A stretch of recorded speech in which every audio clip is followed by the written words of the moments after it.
I'm Nathaniela Fitrikaina Putri from Tale of Saints 2 number 28, bring you the latest news for today. The Indonesian Football Association or PSSA stated that it has prepared a strict health protocol for the U20 Championship next year. The rules include mandatory swab tests for every player and official involved, and expectations only a full of spectators for the match to ensure sufficient distance is maintained.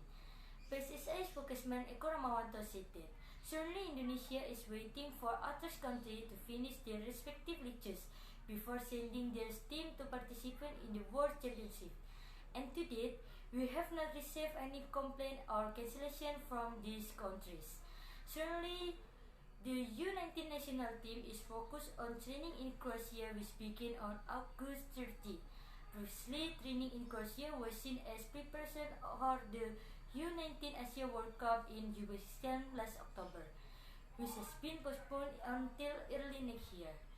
PSSI Chief Commissioner Muhammad Irawan said the team was scheduled to return home on October 28, and the players were prepared to participate in the Toulon tournament in France in December. Previously, President Jokowi stated that Indonesia was ready to host next year FIFA U20 World Cup by establishing strict health protocol to prevent the spread of COVID-19. The government has selected 6 venues across the Southeast Asian country to host tournaments scheduled for 20 May to 12 Jan 2021, including Jakarta and the island of Bali. So the most important thing for us to make sure Indonesian hosts prepare strict health protocol so that it is very safe to visit and host the 2021 U20 World Cup. According to Muhadjir Effendi, Indonesian Chief Minister of Development, the World Football Governing Body has decided not to hold opening and closing ceremonies, as with Southeast Asian huge number of coronavirus infection and deaths. Authorities are struggling to contain an outbreak of the archipelago's more than 17,000 is slain.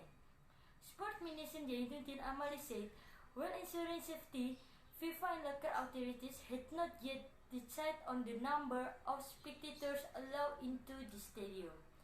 Zainuddin also said that the construction of Indonesian infrastructure for the tournament had gone according to plan, including work on the stadium, training ground, and sporting facility.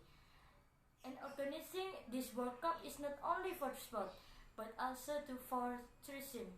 Therefore, players and officials can take advantage for the opportunity to enjoy the scenery of the country. That's all news for today. Check this out at 12 Cents 2 for the latest update. I'm Nathaniel Fitrikaina Putri. Thank you for watching and have a great day.